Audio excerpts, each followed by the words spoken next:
We do begin tonight right here in the Buckeye State, where Vice President JD Vance and several Republican lawmakers from Ohio wrapped up an event just hours ago. They were at the Cleveland-Cliffs Middletown facility that's north of Cincinnati. Senator John Husted and Senator Bernie Moreno were also there, speaking about how they say Ohio has benefited from legislation they've helped to pass. The event was held at the same steel plant where the vice president's grandfather previously worked. Now, prior to that event, our Tyler Madden spoke exclusively with Vice President Vance in a one-on-one interview.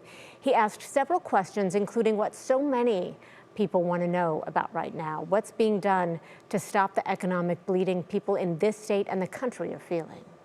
I want to ask you about some of those policies. The economy on everybody's mind with the midterms, yeah. 70-something days away. AAA has the average price of gas in Ohio about $1 higher now than it was a year ago. What are you saying to Ohioans, or what would you say to Ohioans that are seeing those high prices? Well, I'd say first, I understand that's a problem. That's something that we're working on a great deal. I mean, really the source of this is that one, obviously, our view in Iran was this is a terrorist regime that cannot have a nuclear weapon. Now, in some ways, they've reinforced how much they're a terrorist regime, because you have to remember, these are not American naval ships that they're shooting at. They're shooting at a lot of commercial vessels. Now, the good news is gas prices got much higher than they are today. The Iranians tried very hard to make that happen, but we're pursuing a whole host of economic measures to ensure that, yes, Iran can never have a nuclear weapon, but we also try to get that price of the pump down. So it's something we're working very hard on. It's something the Iranians have explicitly made part of their strategy in this particular conflict. So we're working on it very hard to try to get that relief.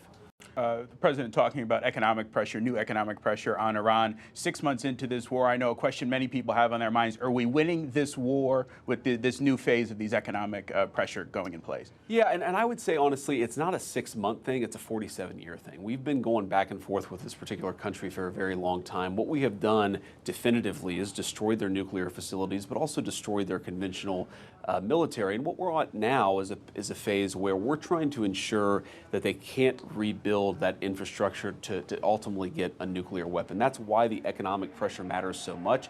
It's actually not that hard to build a nuclear weapon scientifically. It is quite expensive, and so we're trying to break their will, but also deny them the resources necessary to rebuild that program.